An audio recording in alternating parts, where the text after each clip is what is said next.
In June 1314, after years of rebellion against English control, the Kingdom of Scotland under Robert the Bruce had recovered most of its territory.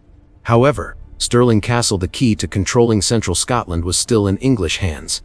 Earlier that year, the English commander at Stirling had accepted a bargain. If no relief force arrived before 24 June, the castle would surrender. That news forced King Edward I of England to march north in haste. He assembled one of the largest armies ever to enter Scotland. The decisive battle would be fought on the low, boggy ground south of Stirling, near the stream known as the Bannockburn. This was no longer a war of small raids and ambushes, it was a direct left-ing between two full-field armies. Bannockburn was not an open, spacious battlefield. To the west lay the new park, dense woodland that blocked sightlines. To the east were marshy ground and the winding channels of the Bannockburn. Only a narrow strip of firmer land was dry enough for large formations. Robert the Bruce chose that ground carefully. He understood that the English heavy cavalry, the most feared force in Europe at the time, needed space to build speed. If they were forced to fight in a cramped corridor, hemmed in by mud and trees, their advantage would be smothered. Inside the new park, the Scots assembled quietly. They were outnumbered around 6,000 to 8,000 men, mostly infantry carrying long spears, organized into dense blocks called schiltrons. These were no longer the static defensive circles of William Wallace's day. Robert had trained them to move, advance, and fall back while keeping a bristling hedge of spear points in every direction. Scottish cavalry was scarce, only a few hundred horsemen, far too few to face English knights head-on. So the entire plan rested on infantry discipline and the ground itself. Edward I brought roughly 15,000 to 20,000 troops, including thousands of heavy cavalry, armored knights on powerful war horses supported by infantry and Welsh archers. The column stretched for miles, dust rising in thick clouds as it advanced towards Stirling. On the 23 June 1314, the English vanguard met the Scots at the edge of the new park. Robert did not form a long line and wait. He divided his army into three large schiltron formations, each under its own commander, concealed among the trees and behind low rises. In front of them, shallow pits were hastily dug, lined with sharpened stakes and covered with grass meant to break the momentum of any cavalry charge. Around midday, English cavalry led by the Earl of Gloucester surged forward. They did not wait for the rest of the army to arrive. Ahead they could see only scattered groups of Scots. Gloucester assumed the enemy was retreating. But as the English pushed deeper into the narrow strip between woodland and marsh, the schiltrons suddenly emerged. Thousands of spears rose upright, packed as tightly as an iron fence. A group of English horsemen spotted Robert the Bruce in front, with only a small escort. One English knight spurred straight at him, hoping to end the battle with a single killing blow. Bruce did not run. He waited until the last moment, stepped aside, and swung his battle axe down into the attacker's head. The knight crashed from the saddle. That counter-stroke did more than save Robert's life, it sent Scottish morale soaring. Their king had stood on the front line and refused to yield. Meanwhile, the English cavalry began to charge. But the ground was soft and narrow, and they could not spread out. Heavy horses slammed into the forest of spears. Some were driven through the chest. Others slipped in the mud. When the first horse went down, those behind piled in, jostling, losing momentum. The Scottish schiltrons did not stand still. They advanced slowly, step by step, spears locked, pushing back each charge. There was no room for English cavalry to wheel or regroup. Knights who fell were finished by Scottish infantry with daggers and short axes. Gloucester tried to rally his men, but the terrain gave him no space to deploy full force. The scattered, piecemeal attacks were crushed in turn. As evening fell, Edward I realized his forward troops could not break the Scottish line in such cramped ground. He ordered the assault to stop and had the army make camp near the Bannockburn. But the campsite was poorly chosen. The English pitched tents on low ground close to marshes, with the winding stream behind them. They believed that the next day, with their full strength assembled, they would overwhelm the Scots by sheer weight of numbers.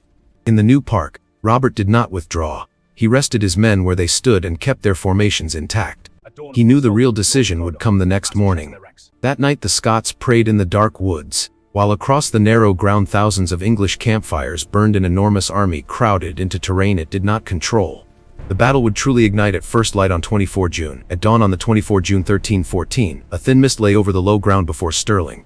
To the south, the entire English army was packed between the Bannockburn and the Pellstream marsh. No longer stretched out on the march, thousands of men and horses were now crammed into a tight, muddy space. Tents thrown up the night before were torn down in confusion as the call to form up rang through the camp. Edward I chose to attack at once that morning. He believed a single full-scale skirmish would shatter the Scots. But the deployment was anything but smooth. Cavalry had to cross streams and boggy patches to reach the Scottish line. Infantry and archers behind were blocked by their own horsemen. Inside the new park, Robert the Bruce brought his men out from cover. The 3 schiltrons marched from the trees in column, spear points facing south. They did not wait to be struck. They stepped into open ground but not into the swamp. They seized the higher, firmer land and formed a steel wall across the only corridor the English could use to advance. The distance between the two sides shrank. English cavalry charged again, but this time there was no room to build speed. War horses had to cross soft ground that sucked at their hooves. By the time they reached the Scots, their momentum had faded. The schiltron spears jutted out like a dense thicket so thick there was no gap to exploit. The first charge hit the spear wall and recoiled. Horses were impaled and fell, creating obstacles directly in front of the men behind. The cavalry behind could not turn away, pressed in by reinforcements. Edward I ordered the Welsh archers forward to shoot into the flank of the schiltrons, a tactic that had beaten Scots armies in the past. But the cramped ground gave the archers no proper position. They were forced to stand behind the cavalry or squeeze between infantry units. A few arrows began to fall into the Scottish ranks. But before the archers could make any real impact, Robert unleashed his small force of light cavalry. They did not drive at the main English mass. Instead, they swept around the side and struck the archers as they tried to deploy. With no cavalry protecting them, the archers panicked. Many ran, adding yet more confusion to the English line. The decisive moment came when Robert ordered the schiltrons to advance. This was no longer defense. Thousands of Scottish spearmen lowered their weapons and moved forward in steady steps. They did not run. They pushed an immense, compact mass moving slowly but irresistibly. The English now had nowhere to retreat. Behind them lay the Bannockburn and the marsh. Ahead was the spear forest pressing in. Knights thrown from their horses could not rise under the crush of bodies. English infantry were packed so tightly they could not swing swords effectively. The schiltrons slammed into the center of the English formation. Wood cracked, steel clashed, horses screamed, and the sound echoed across the tight valley. The English were forced back step by step but not into open ground. They were driven towards the swamp. Men slipped, fell into the mud, and were trampled by their own comrades. As the front ranks were pushed back, those behind barely understood what was happening before they were crushed into the marsh. The more crowded they became, the worse the pressure grew. The Earl of Gloucester tried to rally the cavalry for a breakthrough. He led one last charge into the Scottish center. But this time the spears did not give way. The Scots tightened their ranks. Spear points drove deep into horses' chests. Gloucester was thrown from the saddle and killed in front of his men. His death shook English morale. Rumors spread that the front ranks had been destroyed. Edward I, further back, tried to regain control, but shouting, falling bodies, and churning mud swallowed his commands. Meanwhile the Scottish schiltrons kept pressing forward, like crushing wheels. Then, suddenly, a crowd appeared from the woods behind the Scots' camp. Followers, servants, and local people, ordered forward with banners and loud cries. From the English side, it looked like fresh reinforcements arriving. Panic spread. As the English center began to turn and run, the rear ranks were pulled into the rout. But there was no wide escape route. The narrow bridge over the Bannockburn became a deadly bottleneck. Hundreds tried to force their way across at once.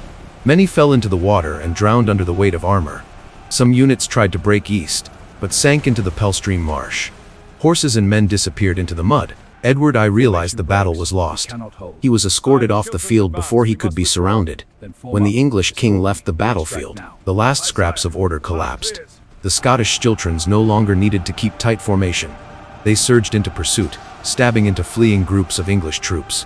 Knights trapped behind tried to surrender for ransom. Many others were killed on the spot. By midday, the battlefield was strewn with dead horses, shattered armor, and blood-soaked mud. The English army, the largest force ever to enter Scotland, had disintegrated in a narrow space it could not control.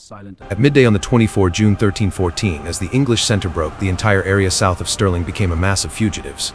There were no formations, no unified commands. Clumps of cavalry, infantry, and archers shoved and tangled as they searched for a way across the Bannockburn or tried to swing east. But the very ground they had accepted the night before now closed around them like a trap. Ahead, the Scottish schiltrons did not stop. When Robert the Bruce saw the English begin to flee, he ordered his men to loosen their ranks and shift from a tight press to a controlled pursuit. The spear blocks that had moved slowly now split into smaller thrusting wedges, driving into pockets of resistance. The Bannockburn was not wide, but slippery banks and thick mud turned crossing into slaughter. The narrow bridge near the village of Bannockburn became the choke point. Hundreds tried to squeeze through at once. Horses slipped, Armored men fell into the water, and the current and the weight of metal dragged them under. Behind them, the Scots closed in not as a scattered chase, but in rhythm, keeping enough spacing to preserve discipline. Any English soldier who slowed, stumbled, or became trapped in the crush was quickly speared down. To the east, the Pellstream Marsh swallowed more units. War horses trained for firm ground sank belly deep. Knights struggled to tear off armor but could not. The sucking mud held them fast as Scottish infantry came up from behind. Screams, metal impacts, and splashing water blended together. There were no clear trumpet calls or orders left on the English side. Behind the collapsing line, Edward I of England was pulled away by his guards. He tried to gather a few knights to restore order, but news of Gloucester's death and the centre's collapse had already spread. If the king stayed, it risked turning into a capture. His escort led him towards Stirling and then further south. When word spread that the king had gone, the remainder of the English army lost its last source of morale. Some units in the west tried to reach Stirling Castle, hoping the gates would open for them. But the garrison, bound by the earlier agreement, could not or dared not open the gates amid the chaos. Many were left outside and taken by the Scots. On one of the few dry patches between wood and marsh, English troops that still tried to hold formation were surrounded by the Schiltrons. Robert the Bruce did not let his men chase too far too quickly. He understood that if discipline broke, organized groups of English cavalry might counterattack. Instead, he had the spear blocks pivot and close in, driving English pockets into the worst ground. This was no longer an even fight.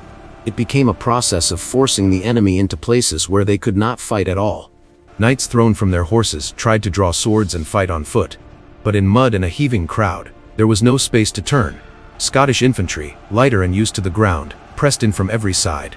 Within a few hours, organized English resistance ended. As the sun climbed, the sounds of fighting thinned. On the ground south of Stirling, horses and men lay scattered along the narrow corridor where the English cavalry had tried to charge. In the marshes to the east and along the Bannockburn, many bodies still lay half submerged in mud. The Scots captured hundreds of noble prisoners for ransom. Those without ransom value were often not kept. Control of the battlefield was swift. Robert ordered discipline restored and forbade reckless pursuit too far beyond the field. Stirling Castle, true to the agreement, surrendered soon afterwards. The turning point at Bannockburn was not a sudden surprise blow, but the combination of terrain choice and formation discipline. Forced to deploy in a tight space, the English cavalry advantage was neutralized. And when the Scottish Schiltrons stopped merely absorbing attacks and began to advance, the entire balance shifted. The English archers could not deploy effectively, and Gloucester's death shattered the centre's morale. From that moment on, the landscape itself began to fight for Scotland. Stream mud, narrow bridge, everything became an unseen ally. By the end of 24 June 1314, the English army fled south in disarray. Scotland held the field, and from there strengthened its independence for many years to come. Bannockburn ended not with a single decisive strike, but with a steady squeeze, closing in, tightening, and crushing the enemy in ground where they had no room to maneuver.